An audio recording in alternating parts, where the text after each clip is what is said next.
Hi there. Thanks for watching my video all the way through.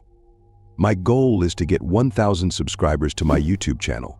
If you like this kind of content, please subscribe. I'd really appreciate it. Let's move on to the stories. Story 1: The Night Caller. Sam Peterson was an ordinary 30-year-old man working as a programmer for a small company in the suburbs of Seattle. He lived alone in a house on the edge of town, surrounded by forest. Sam enjoyed the solitude and quiet that his remote work afforded him. One of his habits was working late into the night when the silence helped him concentrate. One such evening, as Sam was deeply engrossed in his work, his phone suddenly rang. It was a strange call, not from a contact, but an unknown number. Normally, Sam would ignore such calls, but something compelled him to answer this one.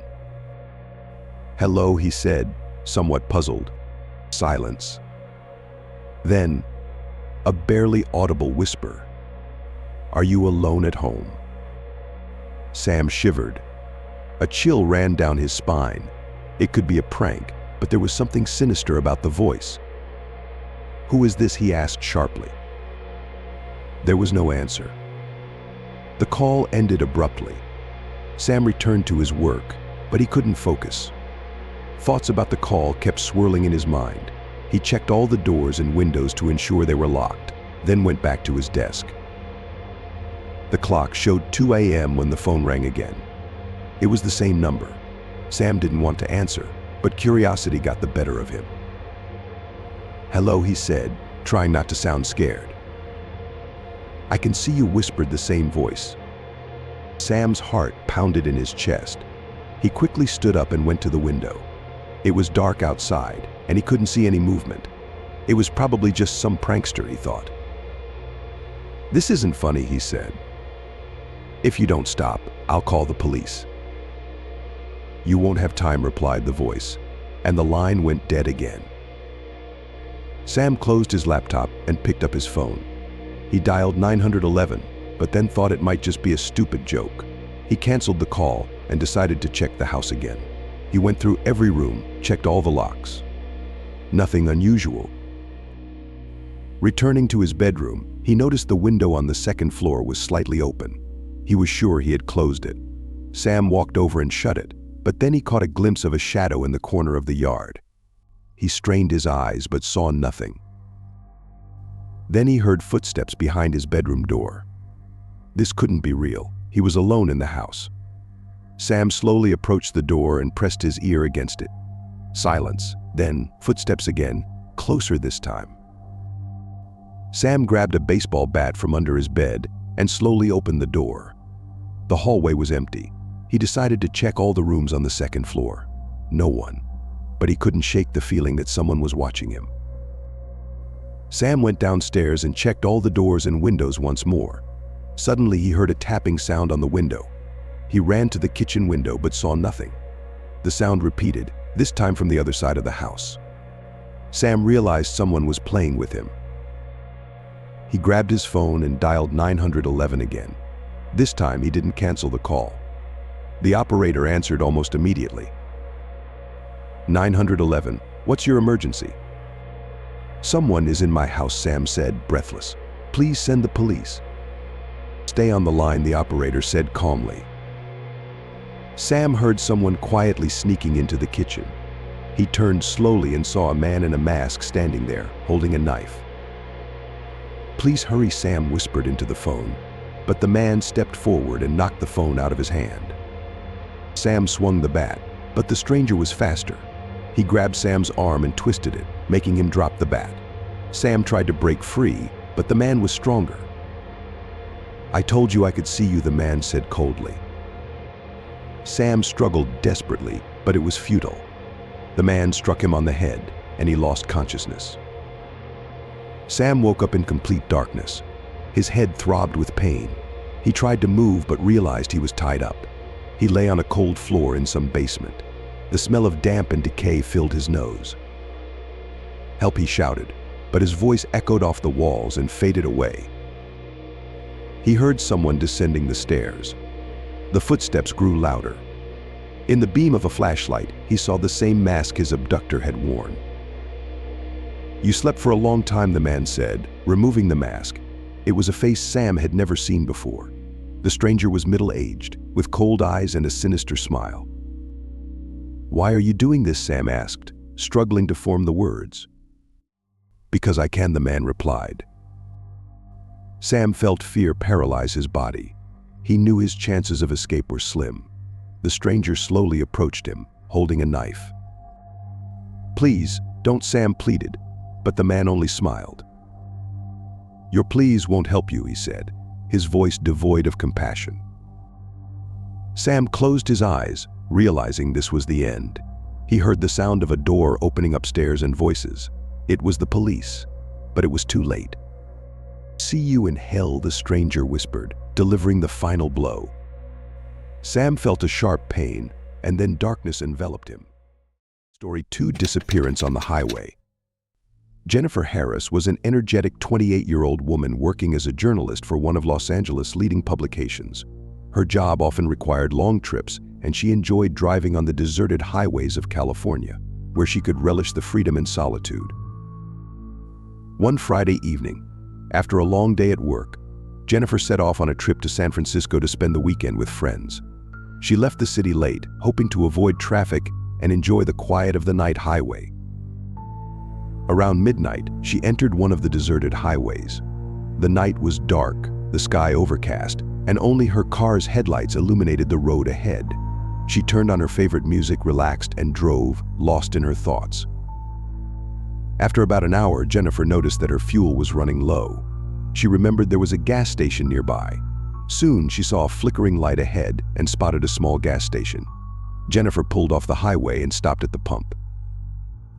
The station looked old and abandoned. The only source of light was a dim lamp above the cashier's booth. Jennifer got out of the car and headed to the booth. Surprisingly, there was an old man inside, watching a TV with poor reception. "Good evening," Jennifer said, trying not to show her unease. "I need to fill up my car." "Sure," the cashier replied without taking his eyes off the screen. "Go ahead and fill up, then come in to pay." Jennifer returned to her car, started pumping gas, and looked around. The station seemed even more eerie. After she finished, she went back to the booth and paid. "Traveling alone at night?" the cashier asked unexpectedly, glancing at her. "Yes, I'm heading to San Francisco," she replied. "Be careful," he said with a cold look. "Night roads can be dangerous." Jennifer thanked him and returned to her car, feeling her heart beat faster. She drove off, trying not to think about the strange cashier. Soon she noticed that there were fewer cars on the road, and she found herself completely alone. After a while, her phone rang. It was her boyfriend, Mark. "Hey, how are you?" he asked. "Everything's fine. I'm driving on the highway," she replied, trying not to show her unease. "Be careful. I heard people have gone missing around there recently," Mark said. "Don't worry, I'll be fine," Jennifer replied, though her heart was still racing. Suddenly, she saw a car parked on the shoulder with its hazard lights on. Jennifer stopped to help. She got out of her car and approached the vehicle. No one was inside, but the driver's door was open. "Is anyone there?" she called out, but there was no response. She felt a cold shiver down her spine. Jennifer returned to her car and decided to call the police, but her phone had no signal. She got back into her car and drove on, trying not to think about the strange vehicle.